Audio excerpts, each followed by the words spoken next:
Nigeria's news updates today, May 20th, 2025. Zamfara Christian convert Zainab set to face trial in Sharia court Friday by switching religion.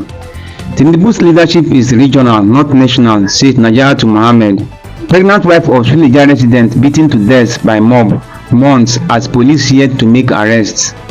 CBN retains 27.5% interest rate again. UTME 2025 crisis due to human error, not technical glitch, says Reps panel. 2025 UTME JAMB to release receipt results for 379,000 candidates Wednesday. Summary of the news. Zamfara Christian convert Zainab set to face trial in Sharia court Friday for switching religion. 22-year-old Zainab Muhammadu in Zamfara state faces the death penalty after reportedly converting from Islam to Christianity, an act considered apostasy under Sharia law.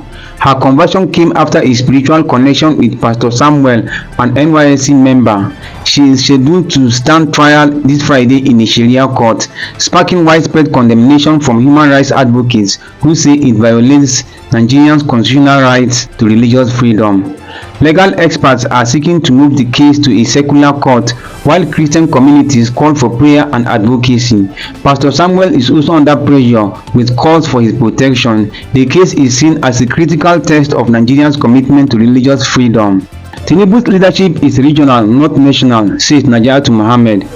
Hajiya Najatu Mohammed, a former director in President Bola Tinubu's campaign and ex-member of the Police Service Commission, criticized Tinubu for marginalizing the North and running a government centered on the Southwest, particularly the Yoruba ethnic group. Speaking on the PAP show, she said she never supported Tinubu's candidacy and only joined his campaign after repeated persuasion. She claimed Tinubu told her he had no specific plans for the North and relied solely on the APC manifesto. Her proposals for northern development were dismissed, with aides reportedly suggesting the North only needed state police. Najatu accused Tinubu of favoritism, concentrating federal resources and agencies in Lagos, and likened his governance style to his long-standing political control in the state. She also criticized the worsening economic situation, insecurity, and regional imbalance under his leadership. Additionally, she questioned disparity in government response to secessionists, citing the freedom of Sunday Igboho versus the continued detention of Nnamdi Kanu. She warned that Nigeria's unity is at risk and called for inclusive, visionary leadership.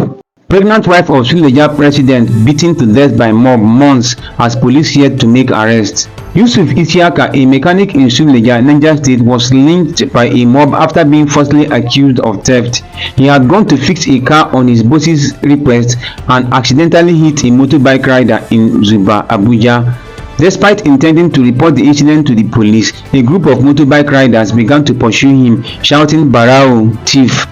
Over 50 riders eventually caught him at Pilot Junction, where he begged for his life but was beaten to death with planks. Witnesses say he was trying to reach the police station before being murdered. Yusuf leaves behind a heavily pregnant wife, a 2-year-old daughter, and grieving family members. As of now, the police have made no arrests, and the victim's family is calling for justice. Locals have condemned the reckless actions of the motorbike riders involved. Quite unfortunate. More than 50 people and no one could call others to order.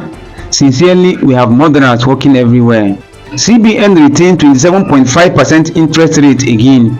The Monetary Policy Committee of the Central Bank of Nigeria has retained the country's interest rate at 27.5% for the second time in 2025. The governor of CBN, Olayemi Kadoso, disclosed this during a press briefing on Tuesday after the 300th MPC meeting in Abuja. The committee was unanimous in its agreement to hold all parameters, he said.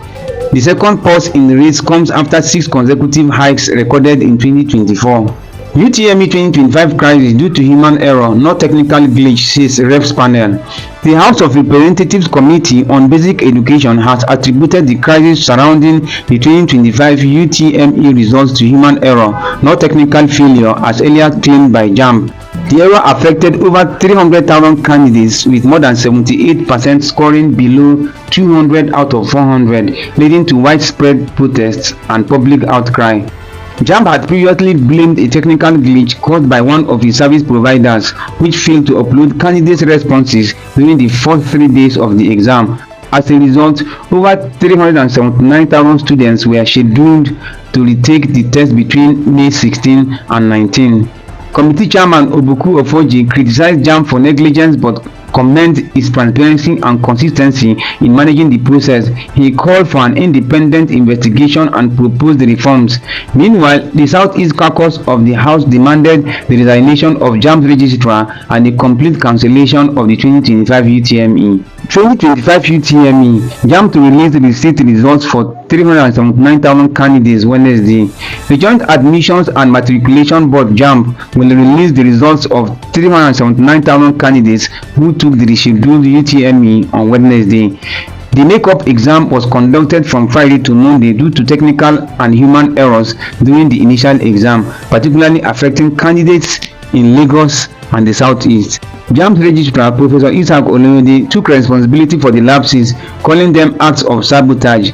Of the nearly 2 million original candidates, over 1.5 million scored below 200 out of 400, raising concerns about the exam's credibility. Affected candidates were informed via SMS. Follow for more. May 20th, 2025.